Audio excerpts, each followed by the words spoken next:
Hi, this is John with Neunaber Audio. Today we'll be doing a general overview of the features and sounds available within the Wet Reverberator plugin. As you can see, we have a session of Logic open with a few different sound sources. And on the right, you can see our interface for the Wet Reverberator plugin. So I'm going to quickly go over the interface and some of the features that are present within this plugin. At the top, we have our preset management folders, so you can access our factory presets, save your own presets, or open presets you've downloaded or saved on other hard drives. On the left is our size and shape controls. Mix controls how much reverb is added to the channel. Delay controls pre-delay, or how long before the reverb signal attacks. The attack control controls how percussive the onset of the reverb is. At higher settings, it is a more percussive sound, and at lower settings, it is a smoother onset, which can be ideal for sound sources such as drums and other things that have a lot of attack in their signal. Our decay, it controls how long the reverb tail is, going from 0.3 of a second to 120 seconds. You're able to find, everything from your room and plate style reverbs to massive pads and ambient textures. The middle section of our interface is dedicated to the EQ of the reverb. We have a tilt EQ, which allows you to shape along a center frequency how much and what balance of highs and lows that you have in your reverb signal. A bandpass filter allows you to shape further the overall response of the reverb.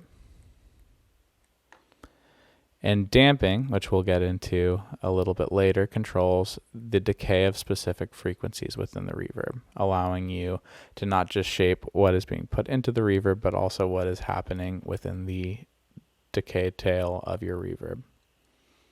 On the right, we have our modulation settings with controls for your pitch and the rate of the LFOs, as well as 3 different LFO configurations to find your ideal modulation sound. Finally, on the right, we have controls for bit depth. When reduced, create a brighter, grainier reverb sound, and when increased, is more towards standard operation. And then a width control, which controls the correlation between the left and right channels of the reverb. At 0%, you're operating in dual mono, and past 100%, the stereo field begins to increase. So let's get into some of our sounds. Let's begin with this snare sound.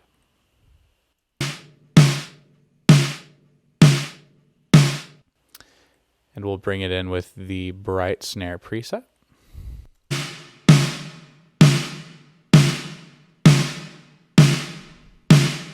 As you can see, it adds some presence, it adds some air, but it doesn't get too far in the way of the overall drum mix.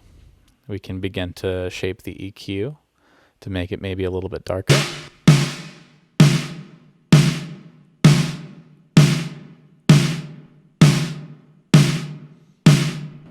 And so you end up with something that is a little bit closer to maybe a small room.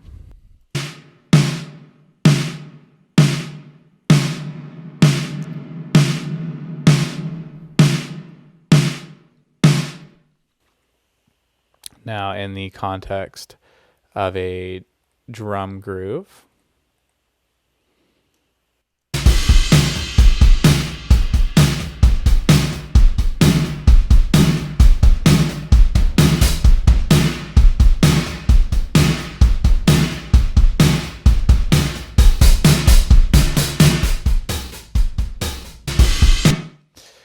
as you can see, it sits very, very nicely in those sorts of contexts.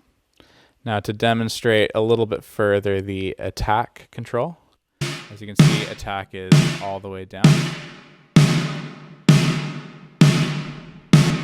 Now, as we increase the attack, you'll find that the reverb becomes a little bit sharper and a little bit more aggressive.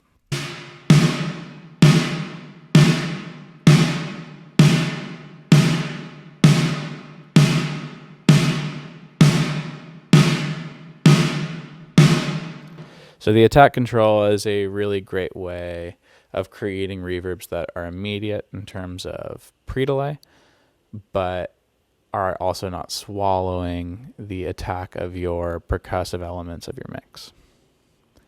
Now moving on to our other areas of the interface. Let's pull up this Juno sound.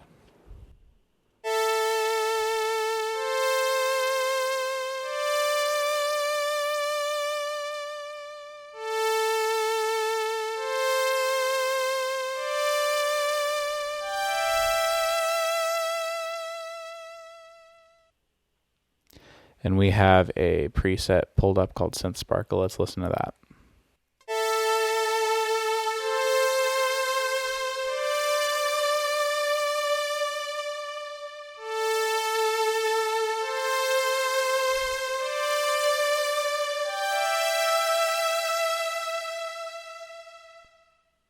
So as you can see, there's some heavy modulation. There's a lot of top end being added within the reverb. Let's take a look at increasing the delay, and let's play with the damping controls a little bit.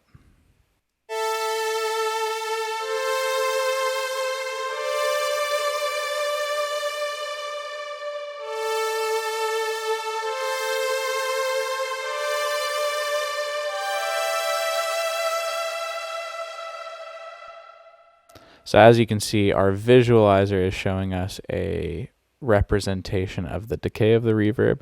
Now, as I increase the damping attenuation, pay attention to the ways that the visualizer changes in its response as we increase the attenuation.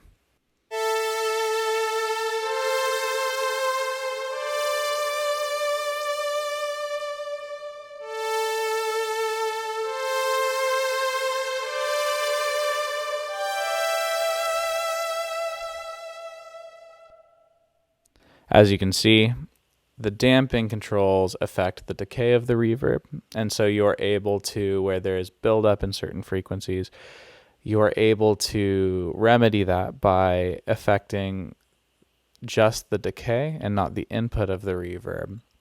And so if you have a problematic mid-range in a snare, or your synth is starting to build up too much at 5K or whatever it is, you are able to pull those frequencies out of the reverb tail quicker without removing them altogether, which ends up creating a much more natural sounding reverb. Let's take a look now at the modulation settings.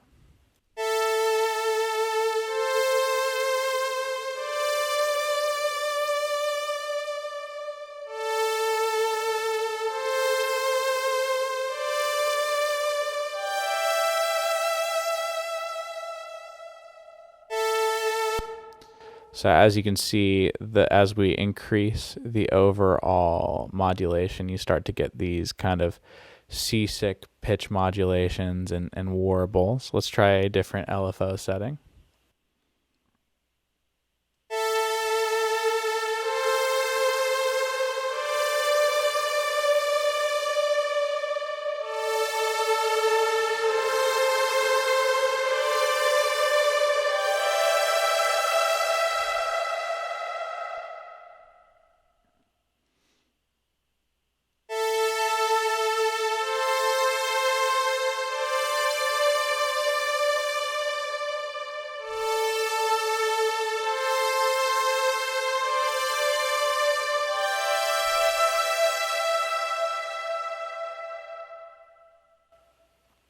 And finally, let's take a look at the bit and width controls. So for the bit depth, you'll find that as you decrease the bit depth, you will add some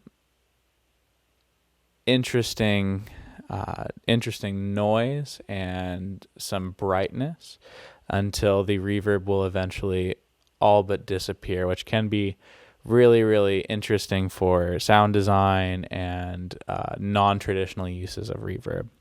Let's take a look at that.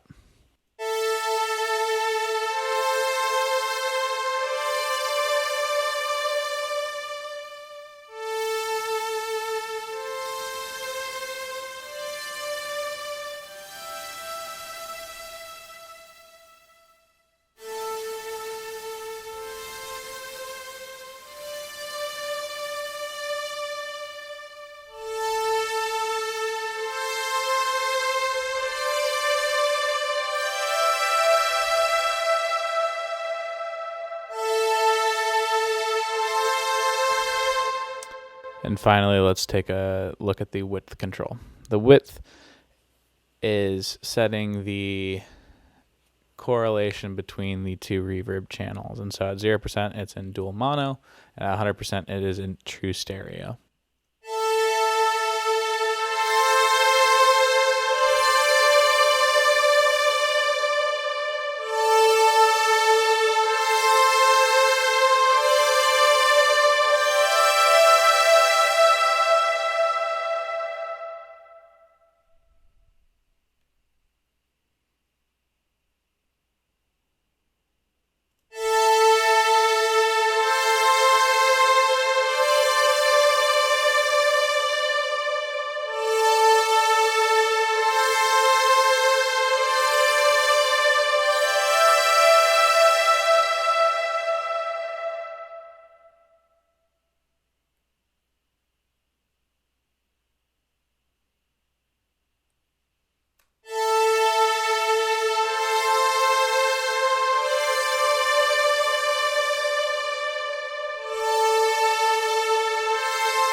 That's our overview of the features and general look at the sounds available in the Wet Reverberator plugin. You can find the plugin and more details, more examples, and reviews of the plugin on our website, neunaber.net. Thank you for watching.